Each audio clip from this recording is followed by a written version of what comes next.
Good morning, everyone, and welcome to the committee's 30th meeting in 2019. Could I ask everyone please to make sure their mobile phones are on silent? I'm sorry for the slight delay while we waited for witnesses, but we are now going to move on to agenda item 2, which is an agriculture and fisheries update. Today we'll take evidence from the Cabinet Secretary for the Rural Economy and officials on agriculture, fisheries and aquaculture issues.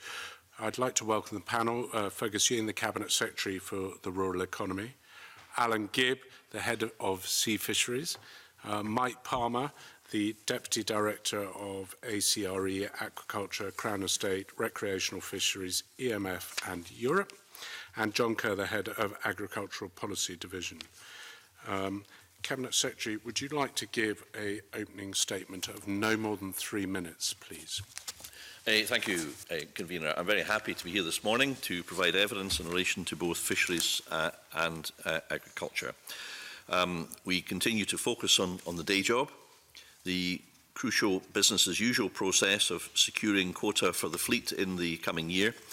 Scotland has the primary interest in many of the fisheries negotiations, and my officials have the necessary skills, the knowledge and the negotiating experience to ensure that the best possible outcomes are achieved. It's common sense that Scotland should have a leading voice in these forums because we have a dominant interest. Many of the stocks being negotiated are found predominantly in Scottish waters. For example, between 60 to 70% of North Sea cod live in our waters. Despite this, the UK Government often assumes that it has the primary management function for all stocks in the UK waters, even those which are predominantly Scottish. I would argue that we need Scottish advice for Scottish fisheries. We have most of the fish in UK waters, we have most of the relevant data, and we have a strong team of world-renowned fisheries scientists who have more experience of our fisheries and fish stocks than scientists anywhere else. Despite all the uncertainty that Brexit has and continues to cause, we are prepared to do the best for Scotland's fishing communities. In March this year, I launched a national discussion paper on the future of fisheries management in Scotland, and the aim is to provide a world-leading and sustainable fisheries management system with inclusive economic growth at its heart. All the input we've received is being analysed, Convener, and we plan to formally consult on firm proposals next year. Turning to aquaculture, the Scottish Government supports sustainable aquaculture growth. The sector is dependent on the environment and it makes a significant contribution to the rural economy and delivers positive impacts within many of our most fragile rural communities. That said, in our response to the committee's inquiry into salmon farming, we committed to making progress on a number of challenges facing the sector. I updated Parliament, Convener, in June on the initial actions we are taking with regard to sea lice management and reporting. We continue to make progress in addressing challenges highlighted by the committee, including through the Salmon Interactions Working Group, to ensure our policies are developed with proper consideration of both economic and environmental impacts. In rural Scotland, Scotland has a proud history of farming and supporting the rural economy. Rural areas will, we believe, be disproportionately impacted by Brexit, with remote areas being particularly vulnerable, and we will continue to support these communities. By releasing cash flow via the Basic Payment Loan Scheme, we will do that, and we've also fought long and hard for the convergence money. Access to EU markets are important, and they are threatened by Brexit. Convener, I see I'm getting the guillotine motion from you. I will respect that and hope there is no actual guillotine waiting for me in the questions, which, as always, I will be delighted to answer. Thank you, Cabinet Secretary. And if I could just say, Cabinet Secretary, there is an awful lot of questions that members have indicated they would like to put to you. And it may well be the situation that we don't get through all the questions. So I hope you'll be understanding and respond favourably to a letter with any questions that haven't been asked by the committee. Of course. Post the thing. So that's fine. I'm going to move on to the first question, which comes from a group of questions that Stuart wants to ask. Thank you very much, Convener. I want to focus initially on paperwork associated with the export of fish and fish products. And perhaps just ask a very simple little question that processors have put to me. I wonder if we now know what label processors have to put on the outside of shipments, because as of 2 days before the putative leaving of the EU on the 31st of October, processors still didn't know what was to be on the label that was to be put on exports. Are we in a position? Now, I realise that may not be in the Scottish Government's gift, of course, but I'm sure it will be of interest, and I wonder if you can update us on that. Well, I wish that I could, and this issue was raised, and I'll bring in Mr Palmer in a minute to answer the details, but just to say that the way that we have, and I have been overseeing responsibility for preparation for a no-deal Brexit, is not only to work with my colleagues in the Cabinet Subcommittee, which has met very regularly in the run-up to the concerns that the no-deal would have taken place on 31st October, but also to chair a resilience committee of all the stakeholders in food, drink, agriculture and food and drink. And this was specifically one of the concerns raised by many processors who simply don't know what labels to use.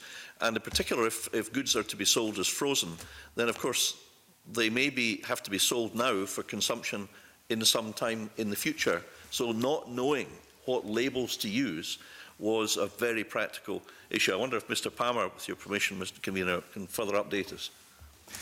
Yes, just to say that the latest advice that we have, and this was in the run-up to the potential for a no-deal exit on the 31st of October, is that all labels would have to be switched, and labels designated GB rather than EU would have to be used. This was raised with us specifically by pelagic fishermen in the northeast of Scotland, because they have very large quantities of frozen fish, which they physically could not take the EU labels off and replace with the GB labels. And they were very, very concerned about the wastage of all of that product in that event, if they were required to do that in the event of a no-deal exit.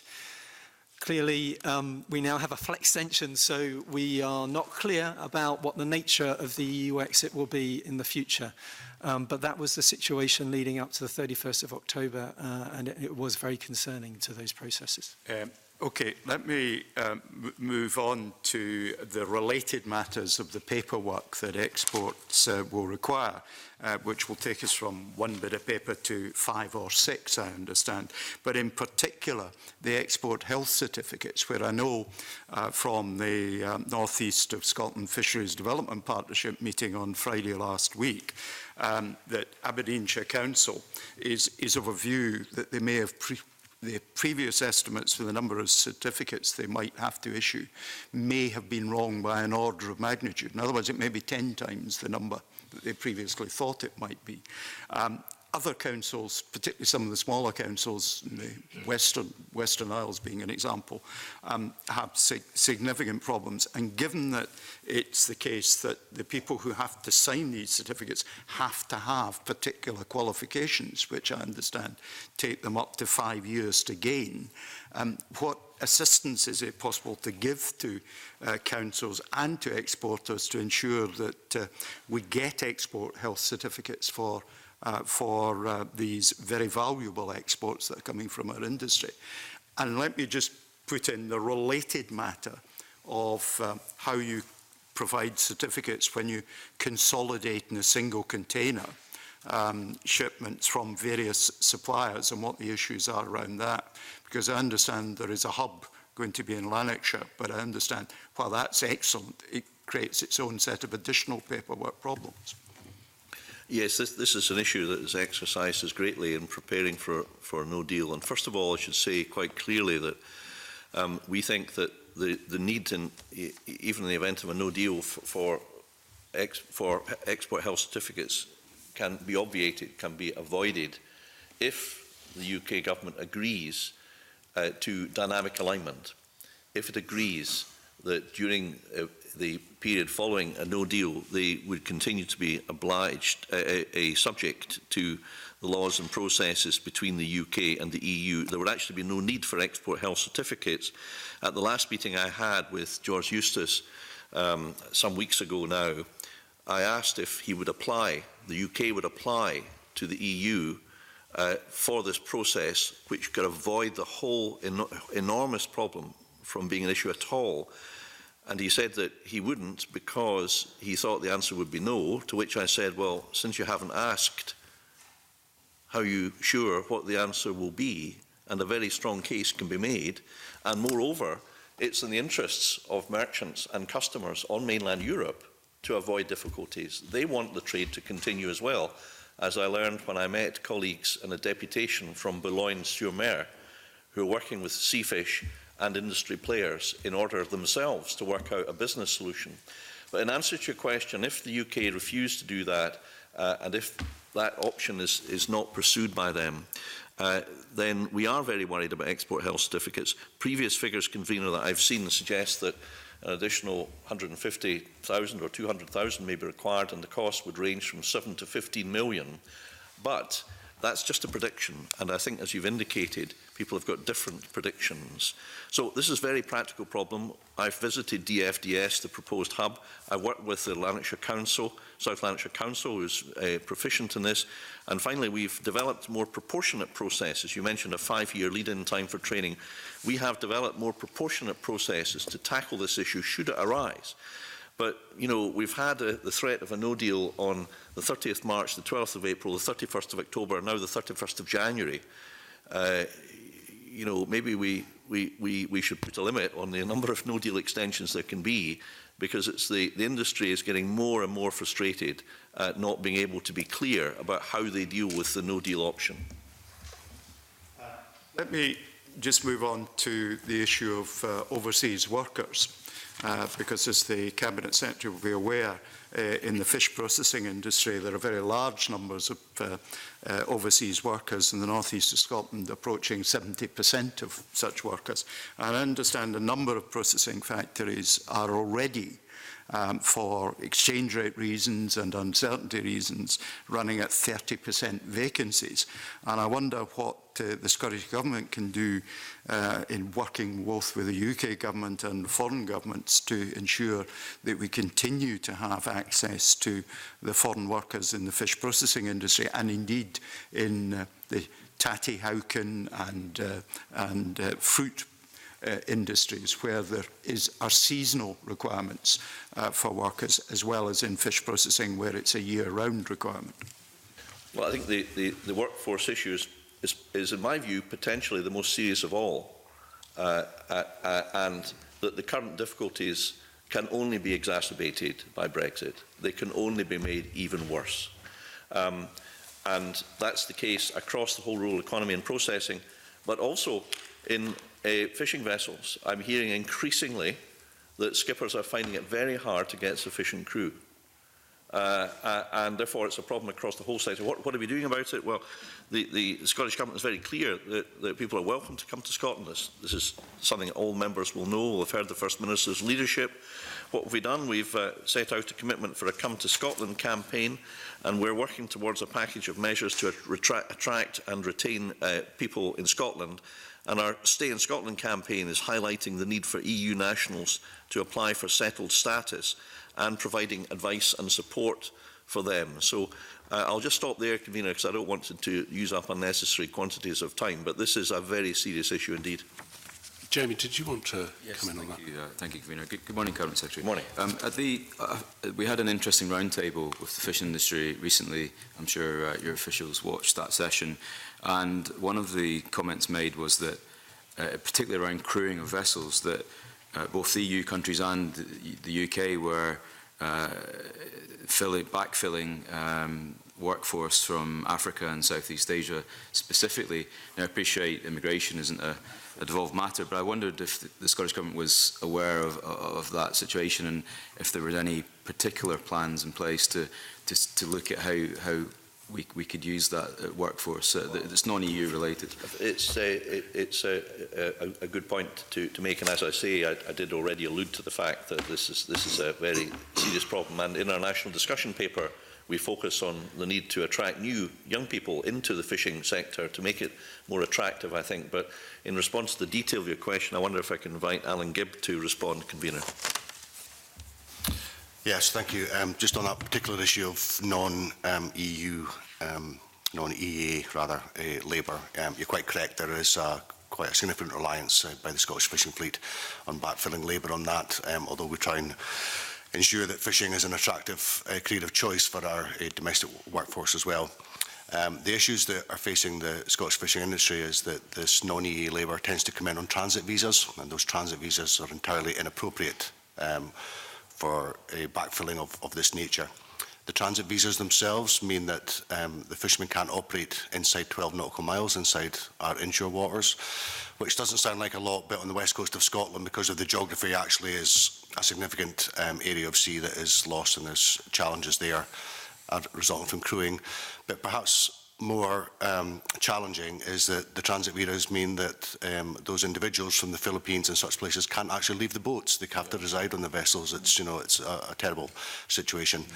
The Cabinet Secretary has been raising this as an urgent issue over the last 2 years now to try and seek either the powers to be devolved here to Scotland or to get amendments made to the current transit visas to address those issues, particularly the issues of well-being of the individuals who are forced to reside on boats that simply aren't built for long-term accommodation. Emma, you wanted to come in briefly. Yeah. It's just to bring up a point that Jamie Green spoke about, the other outside EU workers, but like many of our dairy farms have got workers that have been here for years and years. Their kids are in the schools, their wives are the carers in our communities. And one of the farmers I have is a Romanian guy who's the manager of the dairy herd, and he is the AI guy. So they're very experienced and very competent. So if we brought other people from outside the EU, would we have to just start retraining them all again when we've got workforce that's already established here? Well, I think the point is well made. We need people from EU and non-EU countries who want to work here.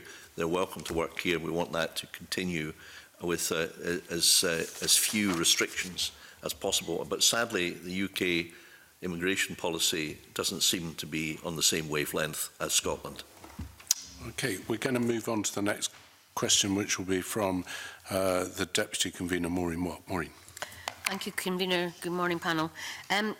Cabinet Secretary, can you provide an update on the discussions that you've had with the UK Government around these tariff schedules for Scottish produce?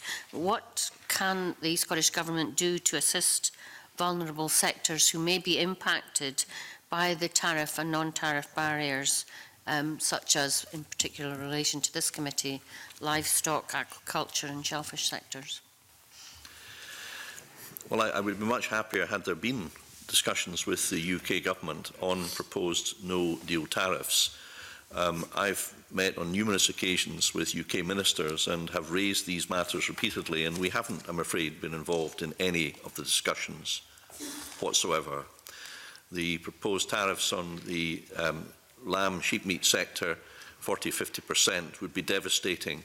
So much so that a compensation scheme has had to be devised to cater for the possibility of loss of that market should there be a no deal.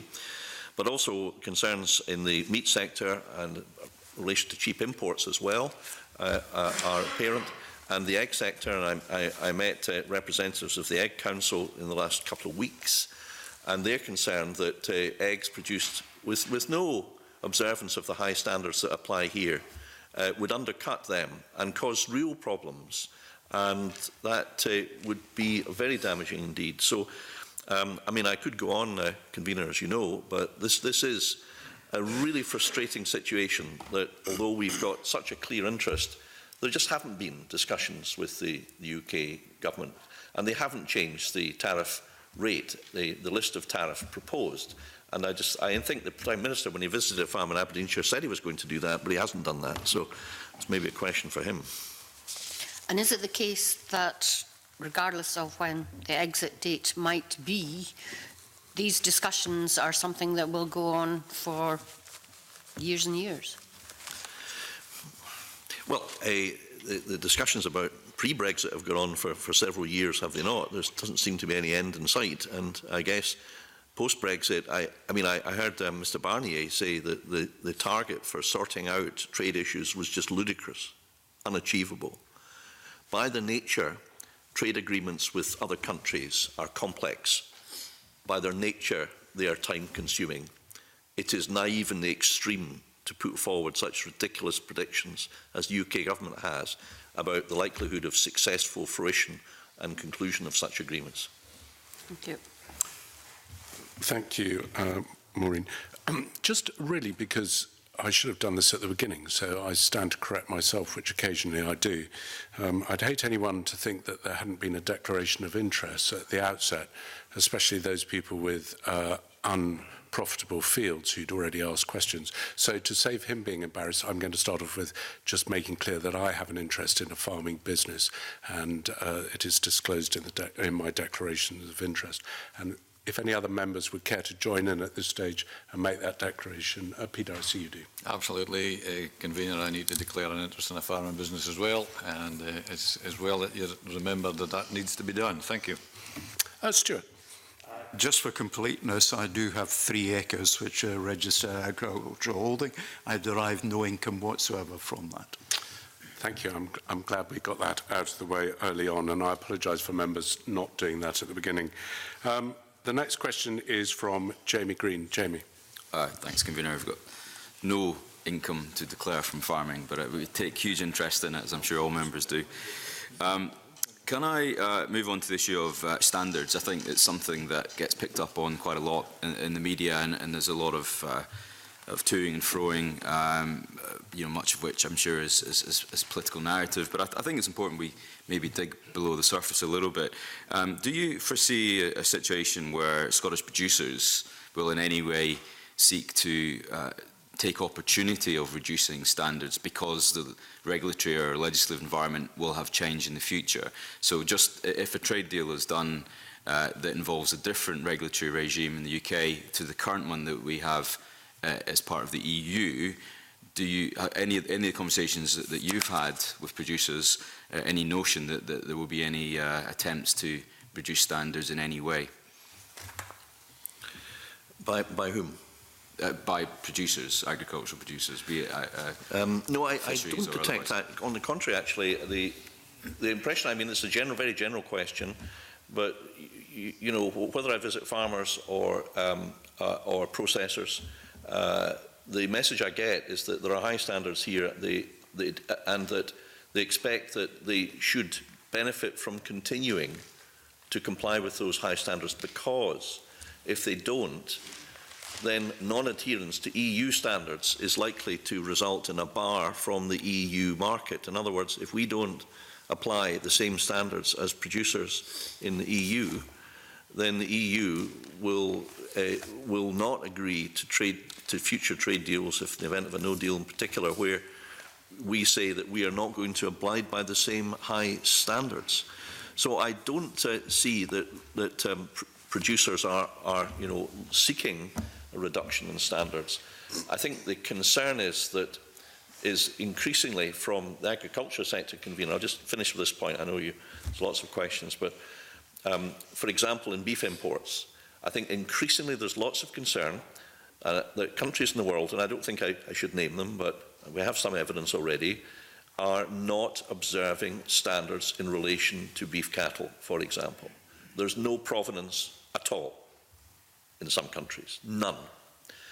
And there's scant regard to animal welfare.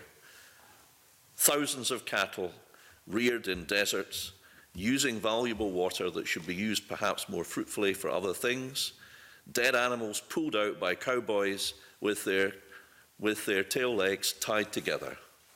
This is the reality of farming in some parts of the world. If the British consumer becomes aware of this, then I think increasingly there will be a desire to maintain the scrupulously high standards that there are, as members will know, in relation to animal welfare, and rightly so, both for the animal welfare and for the consumer protection. So I don't, I mean, I'd be interested if other members have a different view, Mr. Green, but I don't see that producers or primary producers or processors are seeking a diminution in the standards, a simplification of their application in some cases, but not a diminution. Thank you for those comments, and wholeheartedly agree with that statement. And I think consumers tend to vote with their feet and faced with a choice of high-quality homegrown products versus cheaper products from overseas, that consumers have a choice to make there. On a technical level, though, can I ask what conversations, if any, the Scottish and UK governments, either at a ministerial level but also at a civil service level, are having around intra-UK common frameworks around agriculture and fisheries? Clearly there are some areas of mutual agreement, there may be others of disagreement, but just a quick update as to where those conversations are. Well, you know, in general terms, what is a framework? It's a method of working together, and you know, we do work together. I mean, look at the forestry bill, which we spent quite a lot of time considering. I mean, we all agreed that it made sense that research, scientific research, for example, be done on a sort of pan-UK basis. So, you know, when it's sensible to work together, we do. I think the primary point of principle when we talk about frameworks, and I start to glaze over when one gets into jargon like this, but the primary point of principle is this, that we're happy to work together with the UK, but not be dictated to by the UK on areas of devolved responsibility. And that has been our primary concern. The last thing I would say is that, you know, work has been continuing. The official relationships, I think, are fairly good by and large. But there has often been, and it's wrong for me to divulge individual circumstances and into conversations from individual civil servants. I'm not pointing at anybody here. But some have expressed frustration just about the dearth of information that has been supplied from time to time, whether it be in fishing, agriculture, trade deals or anything else. So that has hampered, I think, the efficacy and fruitfulness of work on frameworks. Thank you. And the final brief question is, in a post-Brexit environment, who or which bit of the government will oversee or have oversight of the development of regulatory standards, specifically around, for example, new technologies in agriculture and fisheries? Which bit of the government will maintain a watching eye on that brief? Well, it'll probably be me, but we do also have a regulatory reform a committee, and that has a general oversight about how regulations should be framed, what they should seek to do. They should be proportionate, not unduly burdensome, and be practical. So I suspect that I would be in the lead in relation particularly to impacts on aquaculture, fisheries, agriculture, but there would be aspects where I'd be working with colleagues on these matters, Convener. Thanks, Cabinet Secretary. The next set of questions, Emma Harper. Emma. Thank you, Convener. I'm interested in issues around the agricultural supply chains and the impact on the food and drink supply chains. We took evidence, and Stephen Thompson from SRUC said it's interesting that we always focus on agriculture and that there will be a significant knock-on effect on the wider rural economy as a result of Brexit, and he's talking about agricultural supply chains. So I'm interested to know, what can the Scottish Government do, or what action has the Scottish Government or Food Standards Scotland done to mitigate any impacts of Brexit on the wider supply chain? Sure. Well, you know, I do like to try to be practical, and I think the single biggest mitigation in the UK, not just Scotland, has been the fact that I think we've managed to get out our loan payments to farmers, I think about 93% by value, and over 337 million. I'll maybe check those figures in the readback, Convener, but from memory, you know, the purpose of getting that money out at the very first possible week, in accordance with the rules, was because we feared a no-deal Brexit on the 31st of October, and I was concerned that there should be money in the bank for farmers, such as farmers who have declared their interest in this committee and others, and that you're properly then able to make investments at events like AgriScot. And I think we were able to do that thanks to the diligence and efficiency of civil servants in ARPID around 2 months earlier than our counterparts in England, although the systems operate differently. On a wider note, I think we've touched on export health certificates. I won't repeat that. But a real problem of concern for the fishing sector, for example, is the risk of delay of fresh or live fish or shellfish to the markets in Europe and Spain, France, Italy and so on by blockages and delays at Dover. And therefore, for the last 18 months, I've pressed the UK at these meetings that we attend for prioritisation to be given at Dover of those HGVs that are carrying this produce. The UK at first refused to countenance that, but over the last period of weeks they have changed their tune, but we still don't know whether or not this would be agreed. I think there's a willingness now, but there seems to be some sort of internal dispute between departments of the UK government, as far as we can see, about whether or not this should be agreed. The consequences of not agreeing would be catastrophic for example, seafood businesses in the west of Scotland, and particularly small businesses. And we think that there actually must need to be a compensation scheme in place for this too, if a no-deal Brexit were not removed from the table. I'm also interested in issues around food and drink and food standards, because I know we've talked recently about chlorinated chicken and hormone-injected beef, but I found an article that was interesting about what the Food and Drug Administration in America allows in food as certain defect levels. They've got a defect level handbook which allows certain products like certain levels of rat poo and rat hair and insect parts in food products that are made in America. And see, one example is that an acceptable level of rat poo is that cocoa beans can contain up to 10 milligrams of poop per pound. And I'm just wondering if we enter into trade negotiations with America, does it mean that the British consumers or Scottish people will have to accept what the UK negotiate, because we don't have the ability to negotiate trade in Scotland? But does it mean that consumers in Scotland might have to accept certain levels of rat poo and insect parts and rat hair in their food? Well, you're painting a fairly grisly mental picture, and please remind me. I hope you all had breakfast this morning. Please remind me not to share, for you not to share your reading material with me anytime soon. But I think, you know, there are many concerns, but I think Mr. Kerr is perhaps better placed than me to advise on rat poo. Well, trade negotiations are a complex thing, and the standards underpinning them are also quite complex. And the things that you refer to are minimum standards, and many people produce above them. However, the minimum standards are there, and if you accept the minimum standards that another country is trading under, then your lowest quality produce may be at that standard. That's the natural consequence of things. And if we are not able to be part of the discussion in accepting what acceptable minimal standards would form part of a trade deal, then your fears are well founded.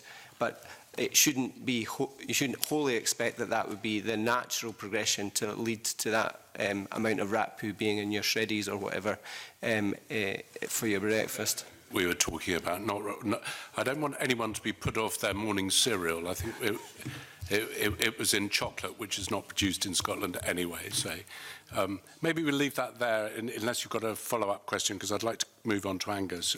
Basically, the point is that the EU has no equivalent acceptable standards like FDA has. So in the EU law, there are no acceptable defect equivalents. So. Okay. Point. I think that was a point rather than a question, so I'm going to move on to Angus, if I may. Angus. Okay, thanks, Convener. Good morning, Cabinet Secretary. Moving on to fisheries and access to waters. Now, we know that on leaving the EU, UK vessels will no longer have access to EU waters and vice versa. So what access agreements have been agreed with the EU and coastal states, Norway, Iceland and the Faroe Islands, and are there any outstanding agreements that need to be negotiated? Thank you, Mr MacDonald, and I can say that continuity agreements were agreed and signed both with Norway and with Faroe that would have allowed for continued access until the end of this year in the event that we had left on the 31st of October. The need for continuity agreements will be reviewed as and when the situation develops over the coming months. If we leave with a deal, then we continue to operate under the EU, but as a consultee during an implementation period. And the problem about that is that we wouldn't directly be able to negotiate anything independently until the implementation period is concluded. Okay, thank you. I have another couple of questions relating to fisheries and looking at the the annual December negotiations, which are only a few weeks away. What's the current status of negotiations on fishing opportunities for 2020, and how many of these are impacted by leaving the EU on the 31st of January or earlier? Well, impact negotiations are underway with some of our pelagic stocks, such as mackerel and blue whiting, having already been concluded, and the remainder will take place over the coming weeks. I think Mr Gibb is in leading. If he can give a bit more information, convener, might be of use to the committee. Yep. Thank you, Cabinet Secretary. Yes, we're just about to commence negotiations with Norway on an EU-Norway agreement. Faroe follows after that, and then with traditional December Council, where we ratify all the domestic and internal EU stocks, will be on the week commencing 12th of December. It looks like we're staying in the EU during that period. We will be under the EU competence. The negotiations will be traditional negotiations.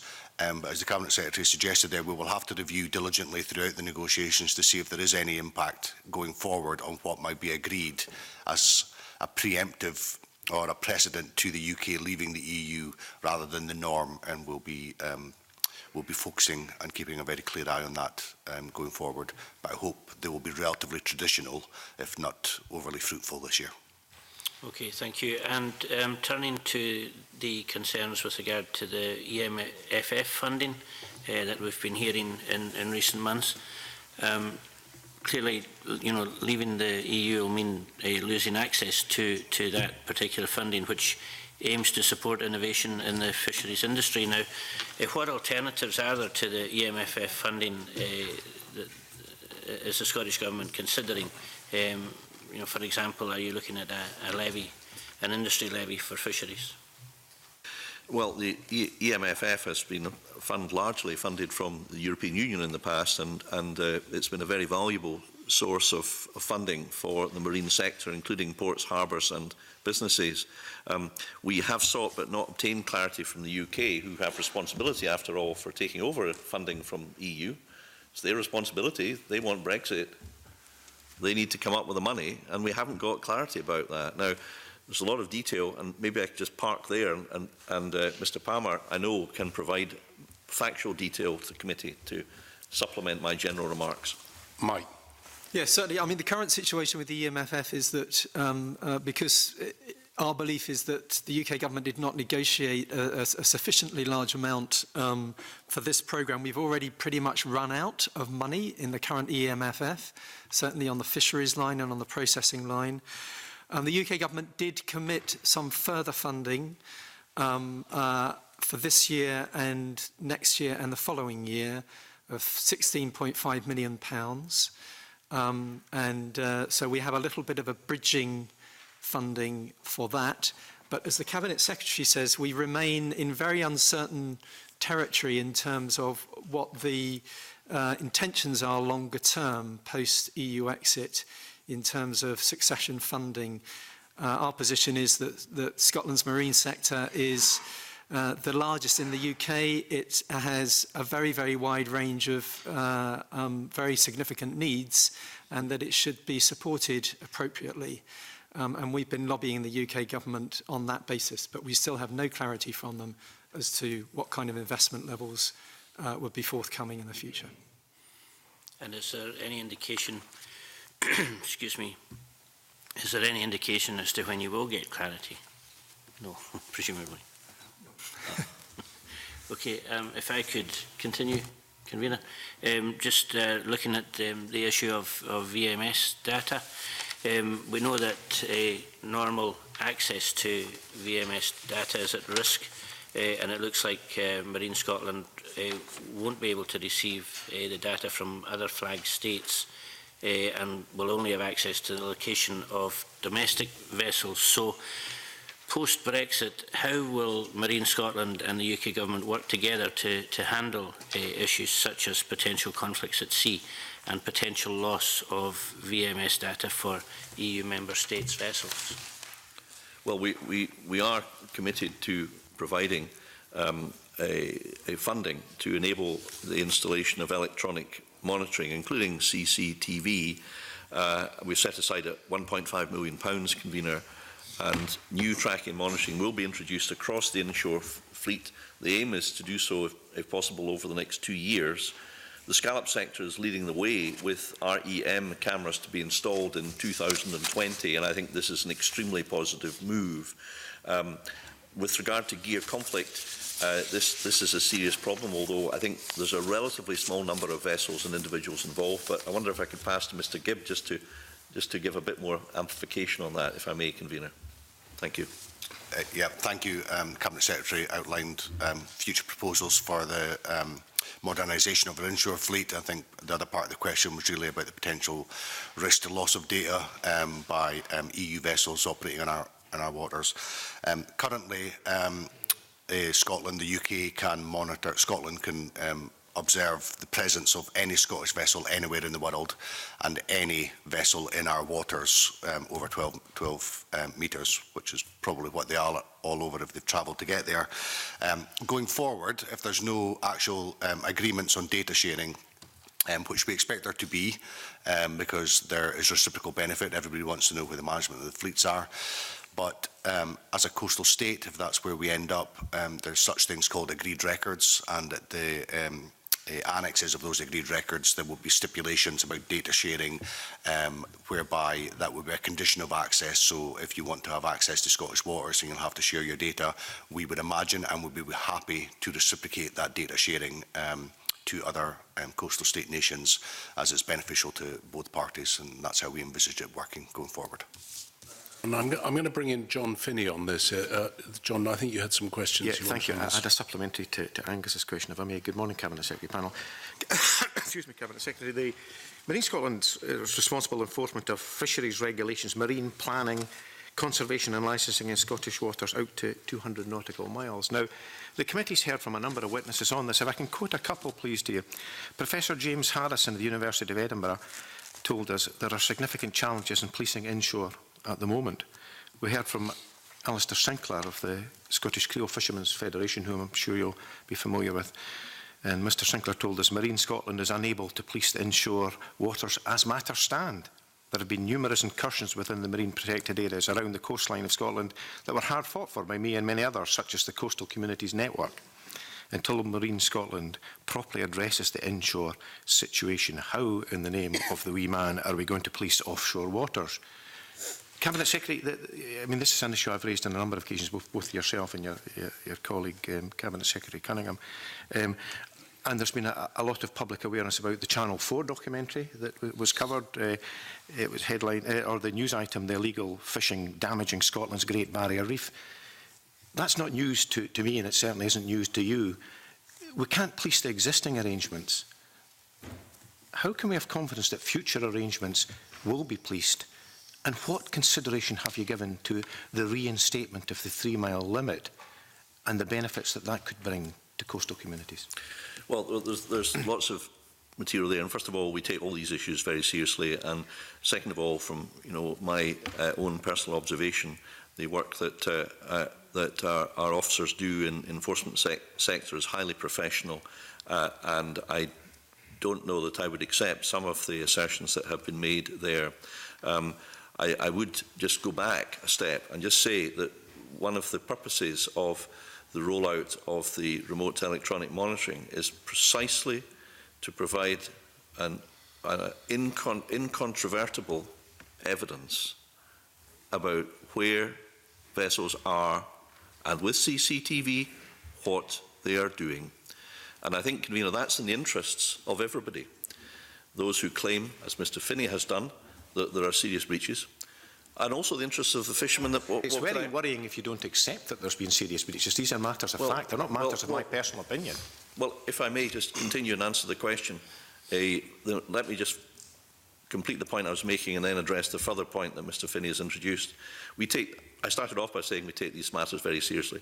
The question of whether there is a particular breach in an individual case is one for the legal system, Convener. It's not for me. It's specifically not for ministers to start opining about live cases.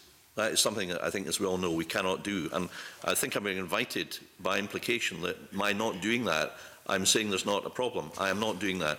Moving back to the substance, though, it's also in the interests of the fishermen concerned that they can prove where they were, that they can demonstrate, if they are subject to allegations, what the facts are. And if the facts demonstrate that the allegations were untrue, then they are able to do that. So it's in everybody's benefit that this rollout of this system is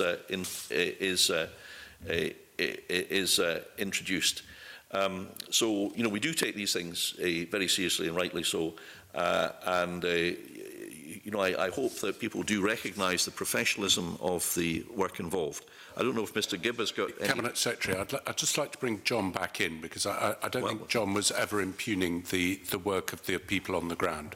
So, John, would you like to come back? Thank you. No, I'm very happy, Cabinet Secretary, to confirm that very highest regard for the work that's ongoing. But surely, by the very nature of saying that you need to enhance the level of accountability, that suggests that there's a deficiency with existing arrangement. That's all that's being suggested. Well, we have to use the resources we have, and Scotland's coastline is very long. Scotland's sea marine area is very extensive. And with the best will in the world, just as the police force on land can't be everywhere all the time, that's the case with any enforcement system. I mean, I don't know if it's a matter of fact, Convener, rather than sort of view and conjecture, Mr Gibb would like to add anything about this matter, because let me just finish by saying that, you know, we take these things very seriously, and rightly so. Alan. Yes, thank you. And just to reiterate, there clearly have been breaches and evidence of such, and nobody's denying that. I think the deficiency point is that in terms of monitoring, control and compliance, we move with the times. Things go forward, technology comes forward. In my personal experience as Head of Sea Fisheries, the vast majority of interaction and fishing on the inshore is done in complete harmony between sectors, without conflict, without loss of gear, without risk to environmental. It's very few instances by a very few small number of vessels, both static and mobile. And we try and focus on that in a risk-based approach. In a future fisheries management discussion paper, we actually suggest that, you know, an ultimate sanction may be that for those small number of individuals, if they're stopping us managing responsibly and sustainably, we might even consider suspending or removing their licences. To balance that, I would say that, and I just did something a couple of days ago, being present in an area isn't illegal. Fishing there might be illegal. Being present is not illegal. A photograph of a vessel there does not constitute evidence of an offence. I was looking at photographs of a vessel who was clearly throwing things over the side under the landing obligation, but when I looked at it, it was nephrops, which are allowed under high survivability. It was flatfish, which were exempted, and it was other things that had a de minimis, all legal. The picture implied one thing, but actually everything was fine, and we need to do a bit more evidence. The modernisation will give us more information of where every vessel is, and I would just like to commend the scallop sector, actually, you know, worth £38 million a year, 700 jobs reliant on that sector, and they are voluntarily going to be first movers in putting cameras on boats to address this. And just finally, on the offshore, just for your assurance, it's a large area to 200 nautical miles, vessel monitoring systems, electronic logbooks, satellite tracking, offshore patrol vessels, and 2 long-distance aircraft with forward-looking infrared capability, even to operate in the night-time, where we can see the registration numbers and the wires going into the water, allow us to respond and react very efficiently and very effectively in that area. Okay, maybe we can move on to the next question with Peter. You had some questions. Peter. Yeah, Cabinet Secretary, we all want to see a sustainable fishing industry, but we do know the huge problems that the landing obligation and choke species can bring to the fleet. Post-Brexit, you know, the UK can design its own system of monitoring. So how will the government ensure sustainable management of fish stocks post-Brexit? I mean, what thoughts have we got as to a better scheme, a more suitable scheme that allows us to fish sustainably but doesn't tie up our boats at the quayside potentially? Well, I think there's fundamental principles that apply here, irrespective of the legal framework which applies. And those principles are very clear, that we have to pursue a sustainable fishery. We work towards maximum sustainable yield, in other words, an amount of catch which doesn't result in long-term depletion of natural resource. We must have regard to scientific evidence This is controversial because scientific evidence often has a degree of variance as to the estimates of stock for obvious reasons. But secondly, we must have regard to scientific evidence. We must have regard to managing the marine environment in a way that protects and enhances it for future generations. And Mr. Finney has remarked on some of the desiderata in this regard, and quite rightly so. So I think these principles apply. And finally, I would say that the consultation paper, Future Fisheries Management Discussion Paper, which I remember Mr. Chapman was gracious enough to welcome in the Chamber, specifically envisages that there be more devolved management, perhaps to regional groups. And where these work well, such as in the Northern Isles, they really, I think, work pretty well. So that's the direction of travel, and that's the general approach we would take. Can I, it would be good to take evidence from other countries. I believe Norway has a better system of monitoring all this and achieving sustainable yields. I think the Norwegian system, we can learn something from that. I would just ask your comments, or Mr. Gibbs' comments on that. We're always happy to learn from other countries, and perhaps Mr. Gibb can respond particularly to the Norwegian parallel. Thank you. Noting the convener's hurry up. Norway, one. Want to hurry up. I might encourage them to be brief, and let me say, I'm encouraging you to be brief. Thank you, noted. We work very closely with Norway. It's one of our closest fishing partners. They have had, they have a different, rather than better, they have a different way of monitoring. They have a different culture there. In terms of a landing obligation, no discard. People think Norway have no discards. They don't. They have no discards for key stocks, but they manage them differently in that sense. The one key difference is, which we would be obliged to do, we can't avoid this, is they manage their stocks towards maximum sustainable yield and try and come up with sensible solutions. The EU forces us to manage towards a fixed target date, where in mixed fisheries that brings in a whole lot of additional problems. We'd like to develop a more practical, reactive catching policy going future under the Future Fisheries Management. Thank you. Thank you. Okay, thank you. And Richard Lyle, you've got some questions. Yes. Good morning, Cabinet Secretary panel, and I will be brief. Can I ask the Cabinet Secretary what is the timeline to introduce the Agricultural Retained EU Law and Data Bill, what powers the Scottish Government plan to introduce in this bill, and what time frame will these powers cover? Yes, I think I announced that there would be the need for this bill back in January, and I'm pleased to say that it will be introduced soon. If I went further than that, Convener, I think I'd be breaching parliamentary protocol, but soon. And that? If it's on that, Colin's got a supplementary, because I know you'd got another area you wanted to ask about, Richard, but Colin, do you want to come in there? It was just tied in terms of timescales for looking at longer-term rural policy. You said previously that the simplification task force would publish proposals in the autumn. Are we any further forward as to when that's likely to happen? Because we're kind of into autumn now. Maybe, Mike, you had a sort of area in that. Can we see if we can join those questions together? Thank you, Convener. The Cabinet Secretary will know I'm very interested in the long-term future of agricultural support. And could he give us an update on the group that is working towards this? What's happening with them? When does he think they're likely to report, so that we can have an idea, report to you, so that we can have an idea of whether we're making progress in this area? Because I really think this is a fundamentally important question, that trying to take the partisan politics out of it, the best solution is if we can get an agreement from consumers, producers and environmentalists. And so if you can focus on perhaps giving us an update on taking them. Actually, just to confirm, you've got a short-term and a long-term question. I'm sure you'll be able to answer them both in the same one. Yes, of course.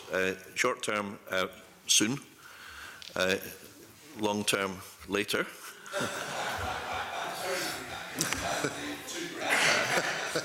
I can expand, but I'm in your hands, Convener. But to be serious, both groups are formed of very qualified, experienced people. The Simplification Task Force has had the benefit of highly specialised knowledge and expertise and familiarity with the operation of existing CAP administration systems, inspection regimes. I think there's a big desire to make the whole thing a bit easier for the user, the farmer, the crofter. And I know that we're quite close, to answer Mr. Smith's question, to the fruits of their labours being made public. In the longer term, I totally agree that this is very important work. I do think there are types of work on long-term policy thinking. This is a major potential change. If Brexit does happen, which we obviously hope it doesn't, I think both of us, but if it does, then we do need to be prepared for the long term. But I think we do need to take time to consider things very carefully, and that is what the group who have been meeting and taking views from others as well, as you would expect. So I do think it might be around about next summer before we get a sort of final report, but I do hope to report back to Parliament with more specific information as soon as I can, and I think I will just do that as soon as I can, actually, after this meeting, in case I'm not giving a full enough answer now. Mike, do you want to push on that? Really, actually, I think if we are leaving the European Union, and obviously neither of us want that to happen, but if we are, and being prepared for it is obviously a really important issue, this is really for post-2024, and if we can get an agreement and take the politics out of it, I know that's difficult in the current situation, but if we can get that, it really is a real big boost to the future of agricultural support in Scotland if we can get this agreement. And I do ask the Cabinet Secretary whether he can give us, even if it's in a written form, a regular update to the committee about what progress he thinks is being made with this group. Well, I'll take that away. I mean, we have, of course, had the Champions Report, a future strategy for Scottish agriculture, in May last year. The Stability and Simplicity document in June 18, which I think was quite reasonably well received, I think, the approach we took there. And the National Council of Rural Advisors report. So we haven't done nothing. I think these reports have been valuable. They're a basis to work from, but I think more needs to be done. So I will take Mr. Rumble's comments away and reflect on them, Convener. Thank you, Cabinet Secretary. Richard, you had more questions? Yes, Cabinet Secretary. Before the UK Government went into election mode, did you have any discussions with the UK Government about the future of the UK Agricultural Bill, and has any progress been made in resolving issues of disagreement with the UK Government on certain provisions of that bill as previously introduced? Well, we haven't had discussions about the future agricultural bill. I think, to be fair, that there hasn't been a lot of time to do that.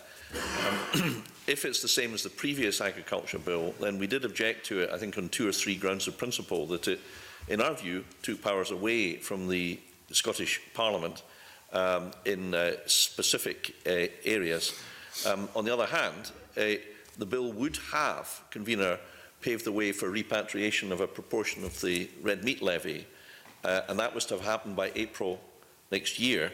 And I'm very concerned that there are some signs that we will not have that money, which is in respect of Scottish animals, but animals that are then slaughtered down south. And I really would use this just to highlight that I think the UK has to stand up to its promise and implement the return of that money by April this year, and the AHDB should ensure that that is delivered. Similarly, the Scottish Government, have you had any discussions with the UK Government prior to election mode about the future of the UK Fisheries Bill? How will coordination of fisheries policy across the UK be achieved in the absence of primary legislation? No, not about that. I've met with George Eustace since the new bill was introduced. The problem again in the previous bill was that it would take powers for UK ministers to set quota, and repeatedly we said, well, these are devolved powers. And although, as a matter of fact, the UK government wasn't apparently willing to accept that this was predating devolved powers. So again, there was that particular problem there. I'm not aware if officials have had any discussions with the UK government, Convener, so it might help members if Mr Gibb could succinctly describe that? Oh, sorry, is it you, Mike? It's more on my side, I think, yeah. Who's answering? Mike's going. Yeah, I think it's more on my side, yeah. Yeah, so at official level, yeah, we continue to be in close dialogue with UK government colleagues on that. Clearly, with the dissolution of Parliament in Westminster, the current fisheries bill falls, and we await the outcome of the election to see what kind of new bill might be put forward by the new UK administration.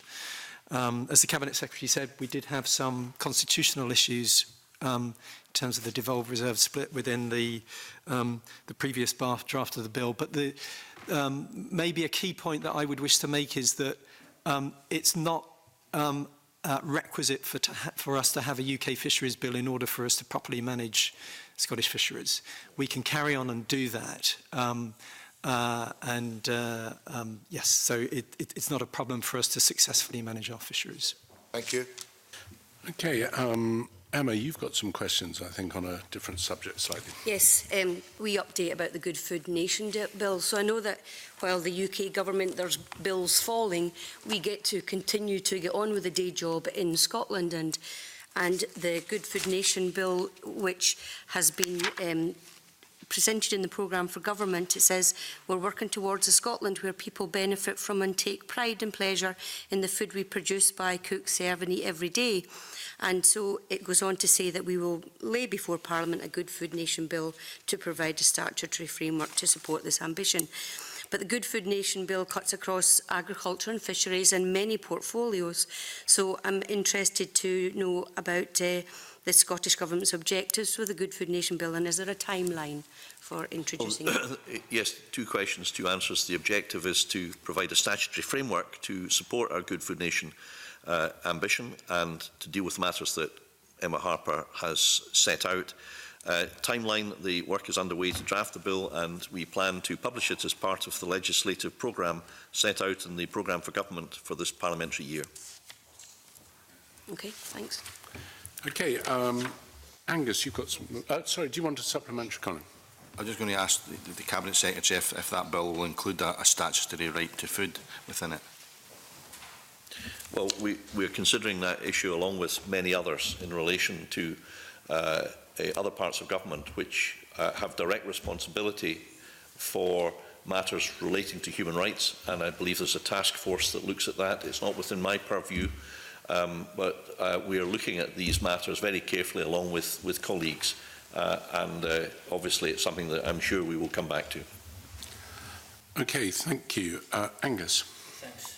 Convener, I'd like to take this opportunity, since we have you here, to get an update on the crofting bill. Now, you excuse me, you advised the committee by letter last month that the crofting bill is unlikely to be brought forward in the foreseeable future. So when, realistically, do you now expect crofting legislation to be pursued further? Well, I did discuss this with members of the crofting bill group. It's a matter of great disappointment to me that we're not able to proceed as we intended pre-Brexit. Very simple, Convener. The work we're having to do in Brexit, I mentioned the financial support bill, the rural support bill earlier, that we may be about to deal with very shortly. We all of us have to deal with these Brexit regulations, the statutory instruments, screeds of them, and primary legislation, and therefore that has usurped the slot which we had planned for the crofting bill. When you have so much work you have to do to prepare for a policy that Scotland frankly doesn't support and never has, then we have to do our work. Yes, we have a responsibility to prepare for the worst, but we can't do everything. As you know, in this committee, you can only deal with one bill at a time. All of that said, I very much hope that a future administration that's in control of its legislative programme, it's not buffeted around by the UK's Brexit predilection, will take forward a bill as soon as practicable. And I hope there can be a common cross-party agreement that it would be desirable to try to do that perhaps in the very early parts of the next government. But I will just, last point I'll make, Convener, because this is very important to me. that if there's any prospect at all that we can review that decision, then I will certainly argue that case very strongly with the Minister for Parliamentary Business and my Cabinet colleagues. Thanks for that response, Convener. Cabinet Secretary, clearly it is frustrating, not least for the crofters who are looking for reform, but the issue of capacity, thanks to Brexit, is understandable. Could you advise the committee when the National Development Plan for crofting will be published, and are there any plans to review the new entrance scheme? Yes, well, we did set out in the programme for government that the National Crofting Development Plan will be published in the coming year. And the second question is in relation to attract new entrants to crofting and how we work towards that. So discussions are ongoing there. I mean, I am very pleased and proud that we've been able to support so many young families with crofting grants for housing and support the crofting community in a whole myriad of ways, as I think Mr MacDonald probably knows more than anyone else in this room. And it's a matter of real importance that we continue to provide that solid support. But the National Development Plan will, I think, set a strategy and put things in a context which will be desirable. Okay, thank you. Jamie, you wanted to follow up? Thank you, Convener. Not wishing to create further workload for your civil servants, but is it likely we will get some formal paperwork updating us on the government's actions in response to the SUMP report on a line-by-line basis or on a detailed basis? Because I think whilst there may not be legislation forthcoming, it'd be helpful for the crofting communities to know what specific action you're taking to address the issues therein. Well, I'll take that question away, Convener. It's a perfectly reasonable question. My belief and understanding is that there is really regular engagement with the crofting stakeholders and that these matters are routinely discussed. And as I say, I met with the group recently myself, and we did, in fact, cover some of this ground. So I don't think it's unknown to the key players in the crofting world, but I will take that under advisement, if I may, and provide a detailed reply in due course to Mr Green's question.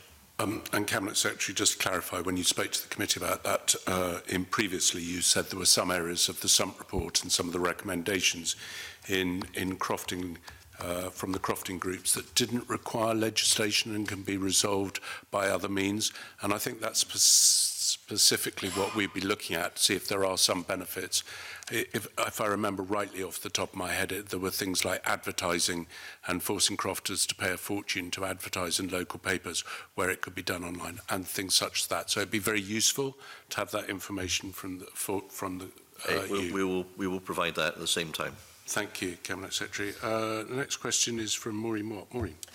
Thank you. My question is about another bill which has possibly suffered the same fate. It's the future of inshore fisheries and the bill that was proposed way back in 2016. Can I ask what is going to happen about that bill and whether it's going to be confined to inshore fisheries or whether wider fisheries management issues might be included? Okay. Well, you're right, the preparatory work was carried out for an inshore fisheries bill. That was prior to the EU referendum. Since then, the uncertainty resultant from the Brexit policies pursued have made taking this forward even more difficult. However, that said, as part of the future fisheries management discussion paper to which I alluded earlier, we indicated we would consider future legislative requirements as we developed our future policy proposals, and analysis of the detailed discussions, some of which I took part in the Northern Isles and Peterhead, for example.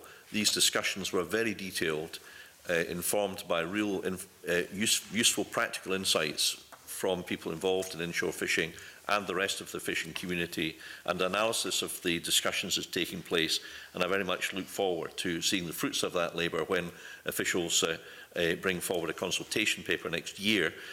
Will it consider other matters related to inshore fisheries? I think it should consider all relevant matters, yes. Okay. Okay, thank you. The next questions are from Peter Chapman. Peter. Thanks, Convener.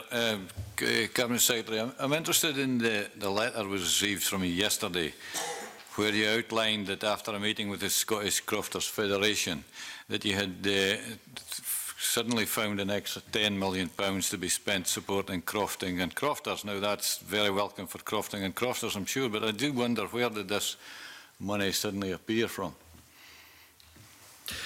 Well, as the member said, as indicated, I set out last week in Parliament my proposals for the first 80 million instalment of convergence funding. The approach was twofold. It was to do as much as possible to uplift historically low payments and create convergence, and to ensure that those farmers who need support the most receive most of the funding.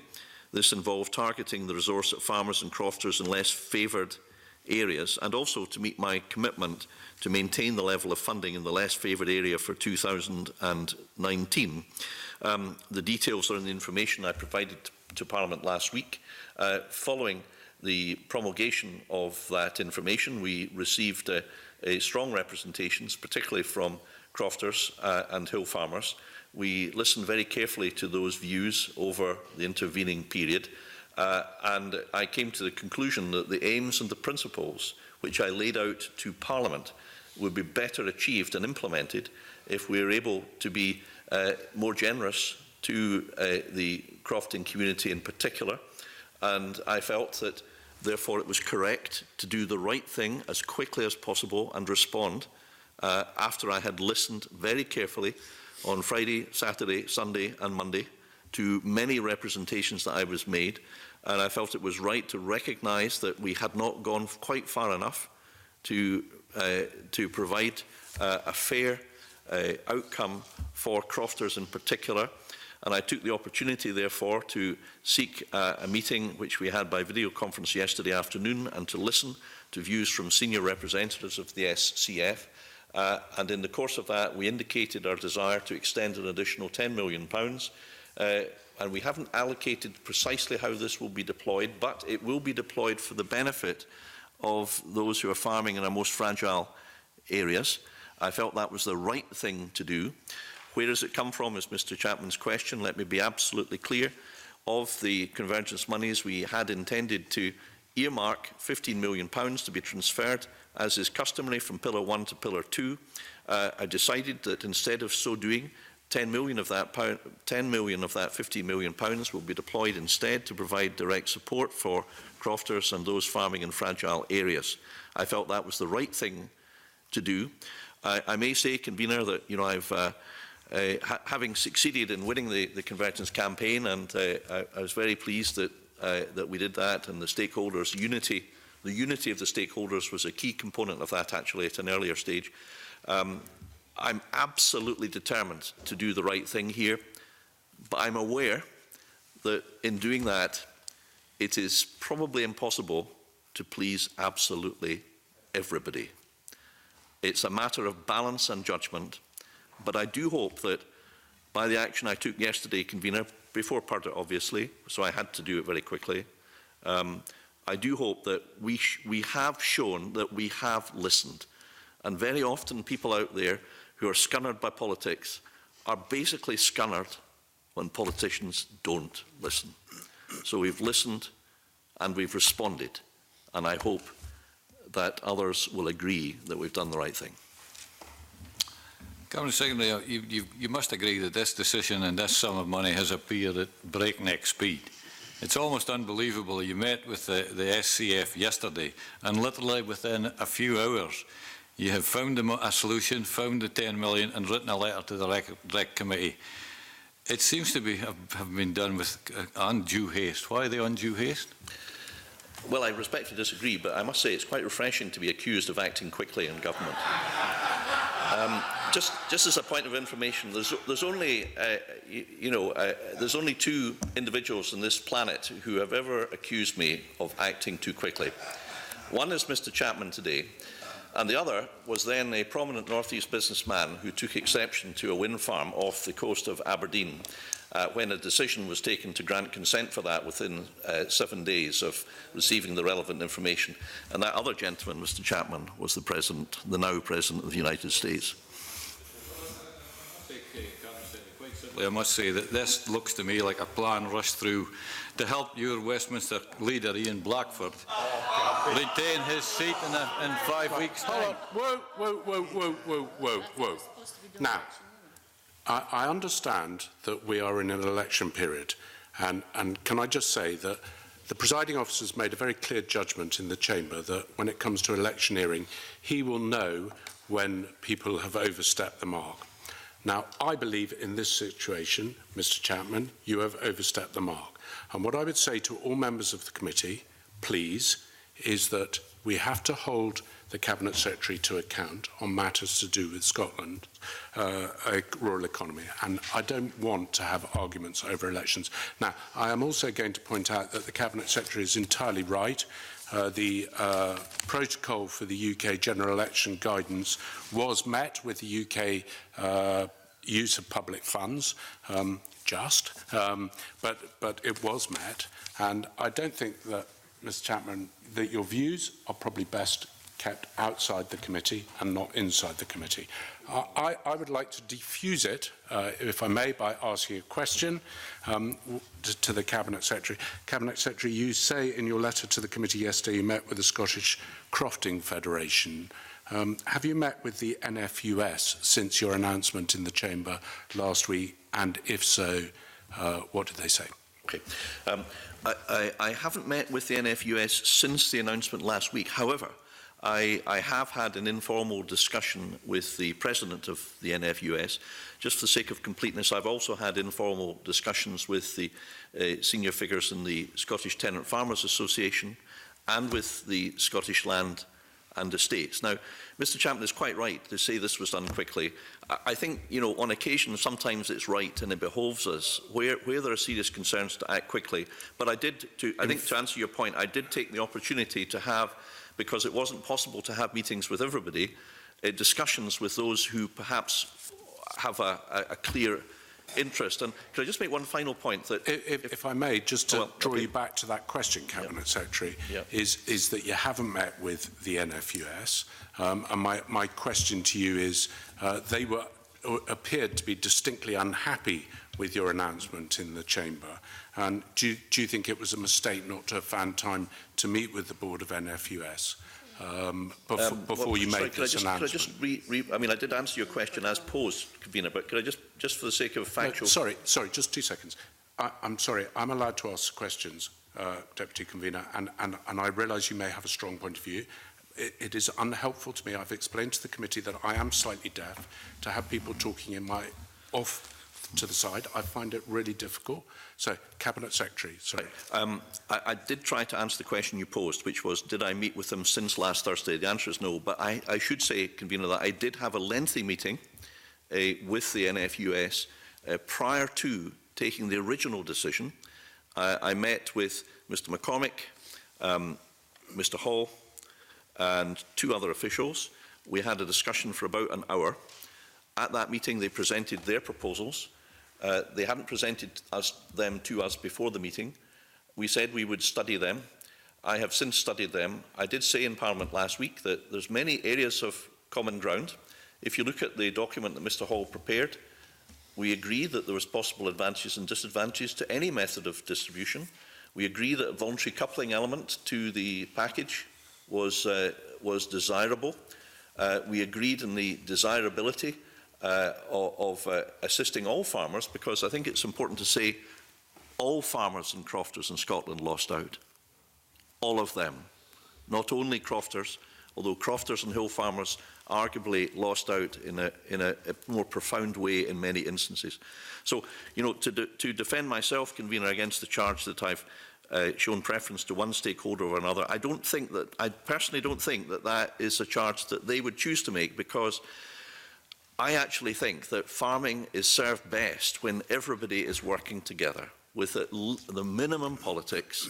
And actually, the fact that they worked so well together when they argued for the convergence money to be returned, not only the SNP, not only others here, but the farming community, rural community as a whole, that proves that when they work together and don't fight amongst themselves for whatever reason, that I think gets the best result. So I do think, Convener, that I took steps over the last few days, but also in the run-up to making this decision, which by necessity had to be done quickly, even before convergence, because we have to get the money out by the end of March this year. I do think that the stakeholders would agree that they have been consulted. And finally, I have spoken in my discussions with both Mr McCormick. I've agreed to meet with his board on the 4th of December, I think is planned. I've also asked to meet with the Tenant Farmers Association in the next few weeks, and that has been agreed. And I've made my availability to meet with other stakeholders absolutely abundantly clear. So I just thought a full answer was probably merited in this instance, Convener. And I think it's fair to say, Cabinet Secretary, and I'm going to bring Colin in next, because I think you've got a supplementary on it, that I don't think there was a political party in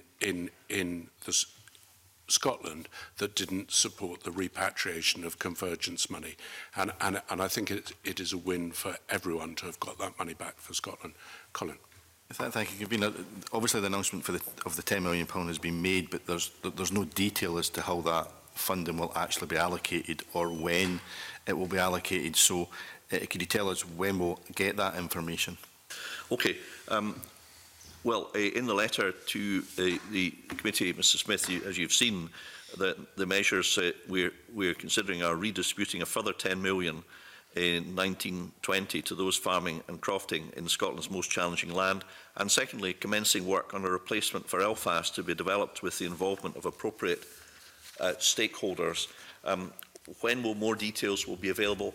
Well, I think rather than answer that directly, I have to say that I first have to study the rules of PURDA and ascertain whether they permit me to amplify information about decisions we have already made or not. In other words, before it's prudent for me to answer that, I have to check the rules.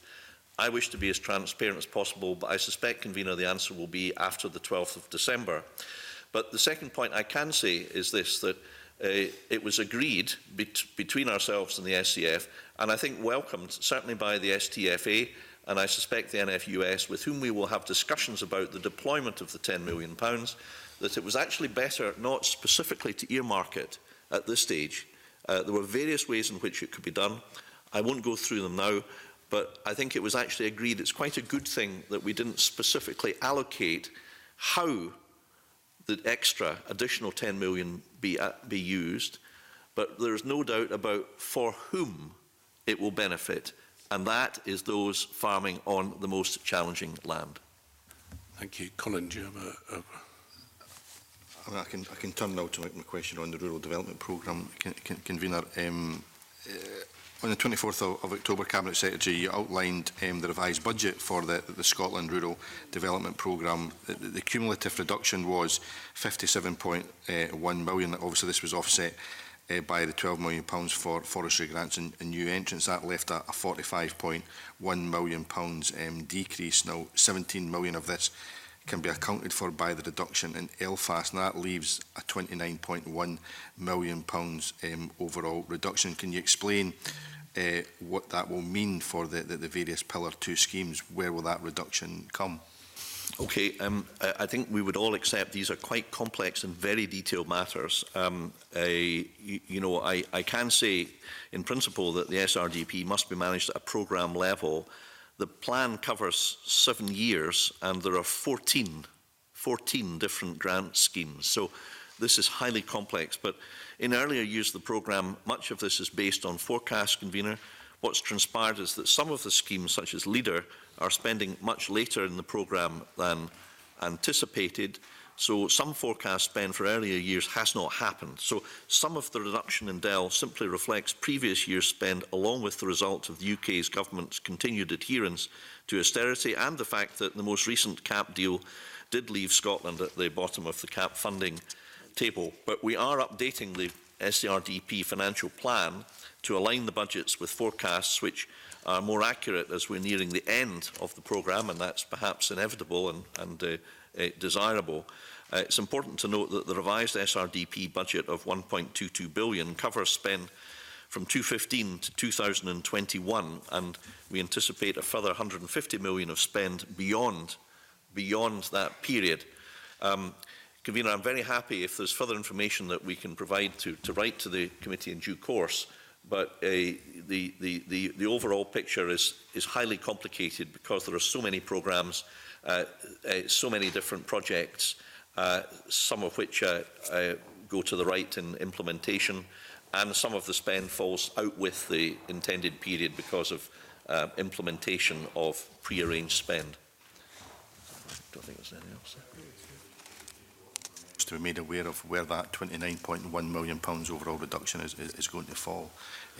Because in your previous answer, you did indicate that the £10 million additional funding was being found from Pillar 2 and being transferred to Pillar 1 as well. So I'll be keen to get detailed information on what the implications are. In my previous answer, I said that, it would have been the case, had the convergence money been paid from 2015 onward, that a proportion of it would automatically have gone to Pillar 2. That's the normal process. That's separate from the general answers, I think, that you're alluding to. But I think Mr Kerr might be able to provide some further information to Mr Smith's specific question. I know he'll be succinct as well. Well, it is a complex area, but I will try to be as brief as I can. The issue here is that we're making a modification towards the end of what is a long programme of spend, and some of the forecast spend early in the programme wasn't made. Some of the schemes are very demand-led, so if there's an underspend in that year, the domestic money meets that year. So if the European element of the money is carried forward, we have to have additional domestic money to pay it in future years, which was not previously budgeted because that money should have fallen in the earlier year.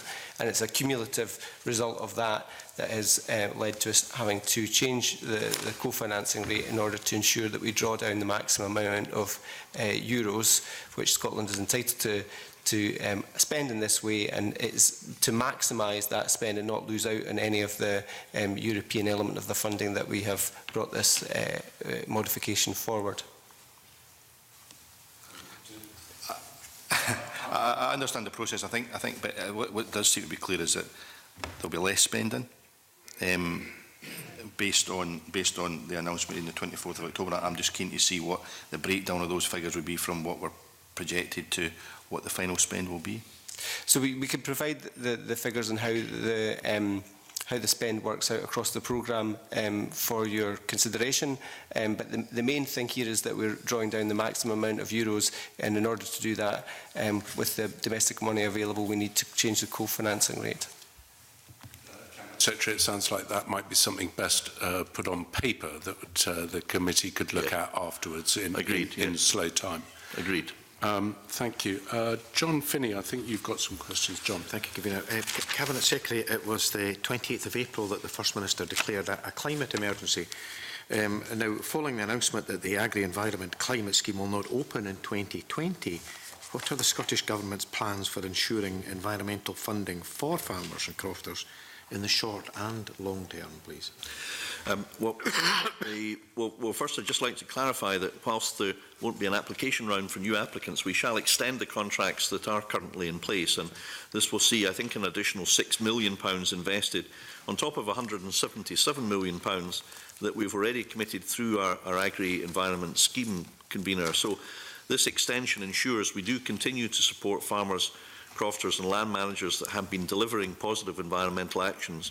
I think it's also increasingly been recognised that, mixed livestock farming carried out in accordance with good stewardship practice actually makes a very positive contribution to sustaining permanent grassland, and therefore, although the spend is not directly specifically intended to benefit the environment, actually it does. And I commend the work of Martin Kennedy, one of the vice presidents of the NFUS, who has made this issue his own and persuaded colleagues in SNH, for example, that this is part of the solution, and farming carried out sustainably and well is really part of the solution, not the problem.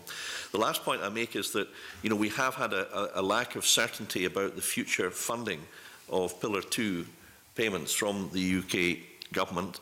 The commitment was that the same cash total in funds for farm support would apply until the end of the UK Parliament. Well, that Parliament has now ended as of yesterday. And the Pillar 2 commitment was contracts entered into before the 31st December 2020. So we are in a hiatus at the moment where there is a dearth of clarity. And all I can say is that It's not a great position to be in when environment schemes may fall out with the definition of farm support, and most of them, I think, are within, almost all of them are within Pillar 2, where there's no future funding clarity. So whatever party, whatever our political views, Convener, I think it's highly desirable that this uncertainty is ended as swiftly as possible. Thank you, Cabinet Secretary, for that. Cabinet Secretary, you may be familiar. I'd like to give you the opportunity to comment on remarks which I understand that Chris Stark, the Chief Executive of the UK Committee on Climate Change, made to the Environment, Climate Change and Land Reform Committee yesterday. I don't know if you're familiar with the remarks that he did make. No, I didn't see that. Okay.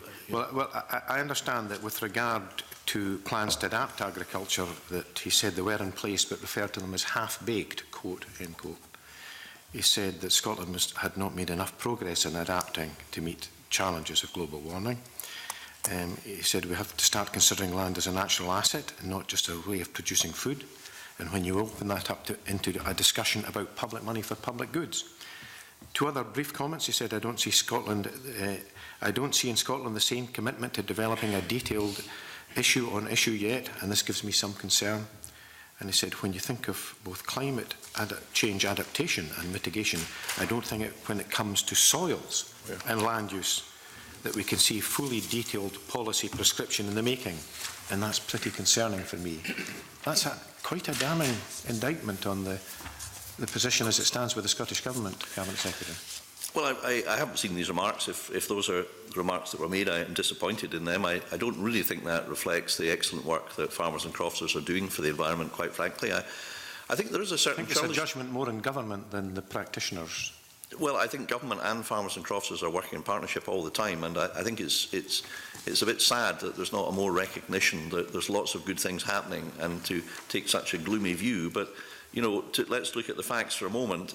You know, we've announced in our programme for government that we'll create a new agricultural transformation programme for our farming and food production, focused on sustainability, simplicity, profitability, innovation, inclusion, productivity, and reduced emissions.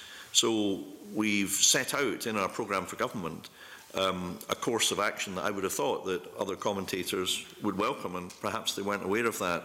And we're also commissioning independent advice on options for changing land use patterns, development of a national nitrogen balance sheet, the development of pilot schemes to reduce greenhouse gas emissions from agriculture, to encourage more tree planting in Scotland. I mean, goodness me, we smashed the target in forestry, over 11,500 hectares. Mr Stark did actually have a part to play in the document that set out that Scotland should achieve the targets 5 years earlier than the rest of the UK. And I'm bound to say that, you know, over my work as Energy Minister, where Mr Stark actually worked for me, I consented more wind farms than anyone else in Western Europe, so far as I know. And now we've smashed the forestry target. We're dealing with peatland restoration, and we're leading the way in open cast mining restoration. So I'm not prepared to take any lessons about contribution to the environment. I've been actually doing it, not just talking about it, for most of my ministerial career. I was quoting what I understand to be the remarks, Cabinet Secretary, so it does give you the opportunity to respond to them. I wonder, could you say how the Scottish Government will ensure resilience in the marine environment to ensure a long-term sustainable industry? I know you've touched on that earlier, but if you could just, in relation to the climate emergency we're facing, maybe reiterate some of the points. Well, yeah, it's a very fair question. I mean, plainly, the way to do that is by following the principles of pursuing a sustainable fisheries policy which doesn't overfish, which observes the scientific evidence, which proceeds with a due protection of marine habitats, which has an effective system of policing the whole series and gamut of issues. And we did set out all of this. I think Mr Finney will appreciate this in our future fisheries discussion paper, which was quite well received, I think, both by fisheries and other interests. So we are absolutely committed to managing our fisheries in a responsible and sustainable way. And I think in conclusion, it's remarkable how important that asset is to our customers, particularly in places like the Far East, where the marine environment is heavily polluted in many of the seas over there. So actually, the reputation that we have for a clean marine environment is an enormous economic advantage, as I've seen when I meet food purchasers and fish purchasers from Singapore, Hong Kong and places such as that. So it's good for the environment, but it's also an asset for our fishing sector and shellfish sector in particular. Thank you. Thank you. Okay, thank you, John. The next questions, Jamie, you've got some questions, I believe. Thank you. Convener, that was a beautiful segue into my line of questioning about the aquaculture industry. And I will preface my question by saying that there's general consensus that we support or at least I hope, support the objectives of the government to grow the industry. However, the Cabinet Secretary will be aware it's about a year to the day that this committee published a report which said that if the aquaculture, in particular fish farming industry, is to grow, then the status quo in terms of regulation and enforcement is not acceptable. It is of the view that urgent and meaningful action needs to be taken. So, Cabinet Secretary, what urgent and meaningful action has been taken? Okay, well, I think, first of all, I just refer to the statement I made, Convener, back in June when I outlined the programme in respect of sea lice management. I think it might be helpful, because this is a long and technical answer, if Mr Palmer, who's dealing with this more directly on a day-to-day basis, could give the answer rather than me rehash, if that's in order. Right, Yeah, that's fine. I think, as the Cabinet Secretary said in his response to your committee's inquiry into salmon farming, we are taking forward improvements to the current regulatory regime in a number of ways. Our Farm Fish Health Framework is very much at the centrepiece of that. The Cabinet Secretary gave an update to the committee in July of this year, just detailing some of the things that we've done there. So we've reviewed our sea lice compliance policy. We have committed to statutory reporting of sea lice numbers on a weekly basis. We've been investing £3.5 million through the Scottish Aquaculture Innovation Centre into innovations and research to improve the issues that pertain around the biological challenges in Scottish aquaculture. We are reviewing our Scotland's Aquaculture website in order to improve transparency. So those are just some of the things that we're doing in and around our framework. We will give you a further update on that, because we have committed that annually we will update you on what the framework is delivering. So in a few months' time, you'll get a further formal update on that work. We also said at the time of our response to you that we were setting up a salmon interactions working group, and that we had a regulators technical working group that was informing that in terms of addressing the particular issue which your report identified around interactions between wild salmon and farm salmon. There was a general consensus, and there remains a general consensus, that that is an area that needs improvement, and that there is a bit of a lacuna there in terms of the spatial management of those impacts. So that Salmons Interaction Group has been... Sorry. That's a good point to interject. On that then, obviously these are voluntary discussions, I believe, between the industry and other stakeholders. What role is the government playing in ensuring that any inaction or lack of progress is being sped up? So we are very much at the heart of those discussions. We are working through Marine Scotland and particularly our science function with SEPA and also Scottish Natural Heritage. And we are working both with the industry and also with key NGO interests in the wild fisheries sector. So it's not just a conversation that's going on within industry or between industry and NGOs, it's also got government agencies in there. And the local authorities, of course, as the planning agencies, are also directly involved in those discussions. And we have got to a point, I think we said to the committee previously that we would be looking to issue a public consultation as soon as we could on our plans for spatial management of these interactions.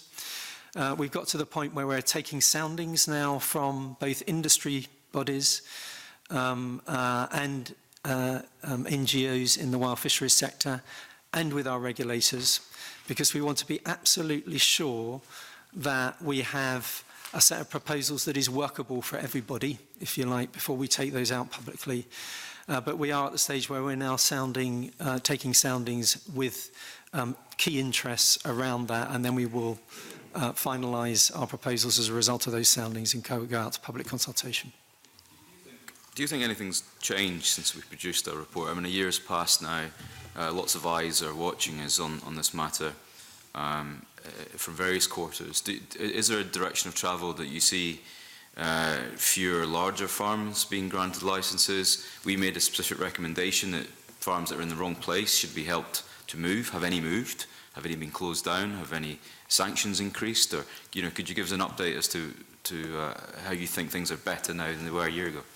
Yeah, so I think there is definitely a trend towards moving farms, particularly for the bigger companies, out into higher energy sites. We've seen, particularly from Movi, the biggest company in Scotland, the strategic redeployment of sites from inner waters out to more higher energy sites. That is actually happening now. We are also seeing very important technological developments within this sector in terms of developing hatcheries which can develop salmon smolts to a much larger size so that they don't have to spend such a long time in the marine environment. That reduces all of the risks around sea lice, around impact with wild fish, around the impact on the natural marine environment, because it means much less time being spent in marine net pens and much more time being spent in hatcheries. We have a 50 million plus development from Scottish Sea Farms that is now operating in terms of a hatchery that's being developed, and also a very large significant investment from Movi in a similar hatchery. So these are real-time developments that indeed have happened over the last year. We from government have also, as I said, we've committed to the statutory reporting of sea lice, and that is now in train, and we're making the preparations for that.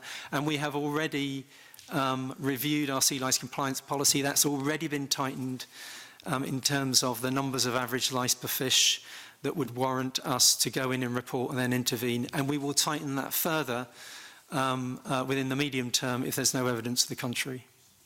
I'm sure others have questions. When maybe in your response, when will the weekly reporting kick in? When will that become mandatory? But on a wider point, you know, from government, the government's role in all of this, one of the criticisms was made as the quite diverse and often confusing landscape that the industry is governed in. Can you update us as to if there are any shifts in how Marine Scotland, SEPA and SNH now work better together in terms of its regulatory governance of the industry, and taking into account the work that local authorities have in the issuing of licences, including the training of the people making those decisions? And again, has there been a shift in direction as to that better joined up approach now versus last year? If I answer the general point, then I'll pass to Mr Palmer for the weekly reporting issue, just to give the facts about that. But I think generally, I think the committee was right that the regulatory framework landscape is very complex. I think there is a feeling it's too complex, and there's a willingness to look at alternatives to see whether, in response to Mr Green's question, we can improve it. However, the system we have is the system we've got. And I just wanted to, I mean, Mr Palmer gave a very full and very good response about various components of the action that we've been taking, and the industry has been taking very seriously the concerns from this committee and elsewhere. And the focus, the primary focus over the past year has indeed been to address those specific criticisms, especially about fish health and the management of that and interactions with wild salmon. These are being taken very seriously, and the fish health framework was designed to do that, and both myself and Ms Cunningham have been driving this, and Ms Cunningham have been driving this forward. But perhaps Mr Palmer could answer the more technical question about the implementation of sea lice regulation, a tightening up. Yeah, so the statutory reporting of sea lice, we've made a programme for government commitment that will happen in 2020. We are looking at the last half of 2020 for that to actually be put in place. Clearly, we'll need to consult on that first. And prior to the consultation, we are currently doing preparatory work on the IT system that we will require in order to make sure that we've got an effective reporting system in place. The IT work we are expecting will not be as onerous perhaps as IT projects can be, because we already have an existing IT system called the Aquadat system, which we're just scoping the options at the moment, but it looks like that may be something that we can use as the basis of the platform for them building our reporting system on. And then as I said, we'll have the legislation in place before the end of 2020. In terms of your question about joint working, I think the work that I described around the management of interactions between wild and farm fish is a really good example of exactly the kind of joint working that I think we all reflect wasn't quite happening in the way that it could have happened previously. I think it's been a massive change in the degree of joint working that we have between Marine Scotland, SEPA, the planning authorities all working together, being very clear about their respective roles and responsibilities, but being very joined up about that. It is a complicated regulatory arrangement, but it's what we have to work with, and we're just trying to make sure it's as joined up as it can be, and I think this recent work is showing that. Thanks. Angus, you've got some follow-up questions. Yeah, thanks, Convener. With your indulgence, I'd like to ask a couple of questions on wrasse harvesting in particular. Now, I've been made aware, as I'm sure other members on the committee have, of concerns on the West Coast about loss of local wrasse populations, with vessels moving on in ways which would suggest some stocks have dropped below economically viable levels. Other fisheries which supply wrasse to Scottish salmon farms have adopted local closures following data showing the fishery was causing similar problems for wrasse populations. So can I ask if Marine Scotland has considered moving to this kind of mandatory regulation, which seems to be working well, particularly on the south coast of England and in the Channel Islands?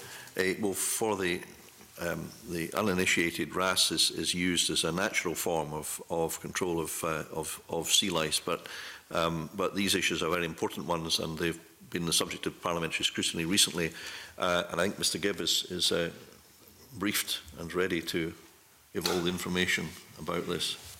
Briefed, I hope. Yes, thank you. One of these quirks when it falls into my domain, wild capture fishery. We work very closely with SSPO, the Scottish Salmon Producer Organisations, in identifying that this wrasse fishery was increasing. It's a non-quota species, but that's not unusual. We'll have several non-quota species. And we introduced, along with them in a co-management process, a suite of voluntary measures that did include some of the issues that you refer to, such as closed seasons, minimum landing and maximum landing sizes in those areas. And the purpose of that was to try and understand any changes in the catch per unit effort that you allude to of the densities. And the reason for that is you can't do traditional surveys for wrasse. They ensure you can't just do the normal traditional survey. We would have to design or create a brand new survey method. So this is the first stage of that. Under instruction from the Cabinet Secretary, I have already commissioned an internal review of the effectiveness and functioning of those voluntary measures to ensure that, or to check, are they delivering what they should be delivering. That review should happen quite quickly. I've asked for it to be done over a number of weeks.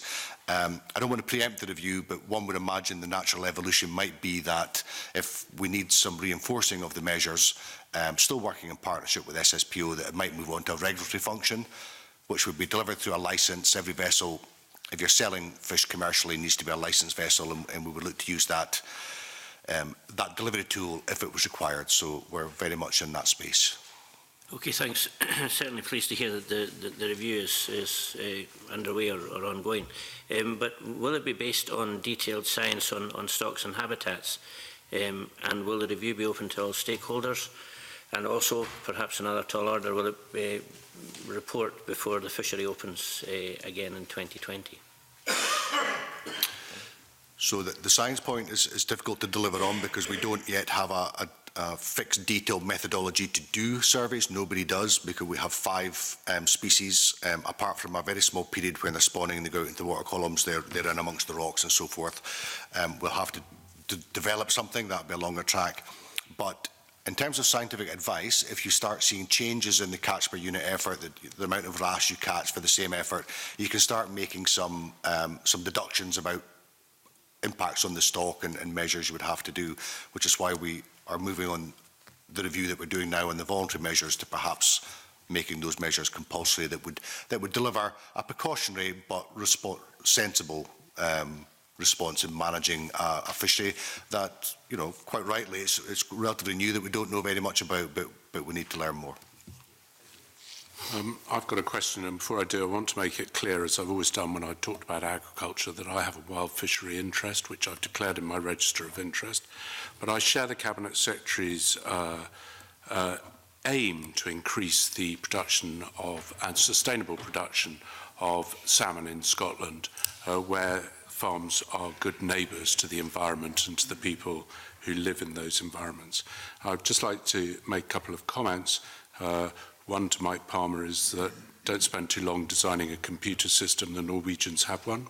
The second point is that that sea lice are not dictated by the size of the fish. It is the timings and the locations that they're in the pen, and when they come into contact or potential contact with wild fish that is important, which I'm sure you've been told. But Cabinet Secretary, a question for you, if I may. I read in the local press, the Press and Journal, which I'm sure you will have read as well, about the high levels of mortality that have occurred this summer, which is particularly concerning because it wasn't a particularly high summer. Do you think that the industry is on top of the mortality issues, or do you think there's more work to be done? Well, I think the industry has done, as Mr. Palmer alluded to in his remarks, a variety of different things in order to tackle what is a very serious problem. Is more required? Yes, it is, and we recognise that. But I'm absolutely certain that the industry and the major players in it, all of whom I've met and discussed these matters with them, are taking this very seriously and are taking steps to tackle sea lice, amoebic gill disease. And in some respects, I think some of the progress that has been made hasn't perhaps been fully understood. I mean, there's a company called Benchmark that won the Innovation Prize at Aquanor, which I attended at Trondheim over the summer. They won the top prize for innovation, a Scottish-based company that has a product called Clean Treat, which takes all the chemicals, the used water, and all the effluent kind of away. A tremendous advance. Now, that's just one. So, yes, more needs to be done, but yes, the industry, working with the government and Heather Jones at SAIC, we're working very closely together, absolutely determined to take forward the concerns expressed by this committee and others in the fairly recent past. Okay, just very briefly to follow up on that, Cabinet Secretary, I commend Maui for their openness on the mortality issues, and would the Cabinet Secretary be in a position to let the committee, who have an interest obviously in aquaculture, having filled the report, see all the Q3 mortality for the industry? Because I'm led to believe, according to reports, that it's higher than it's ever been before. Well, I know there has been a difficult period, and of course information is made available. We want to be as transparent as possible. It's already been covered. But yes, there are serious problems. Let's make no bones about it. But this is an industry that, if it is carried out to the highest standards, and I believe that generally is what has happened in Scotland, has a great future. And if we have to feed twice as big population in the world, there ain't any new farmland that's going to be created anytime soon. We have to find a way of using the marine environment to feed the planet as a source of protein and as a source of food which has just about the lowest carbon footprint of any.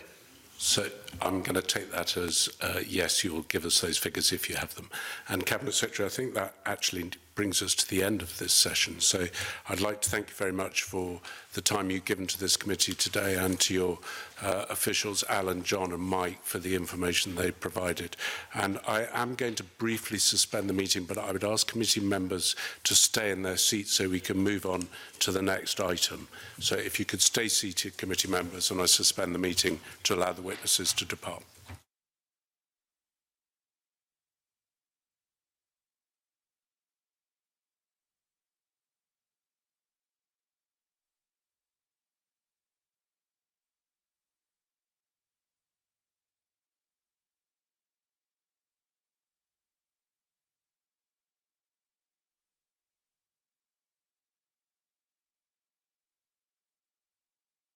I'm now going to move back into session and move on to agenda item 3, which is subordinate legislation.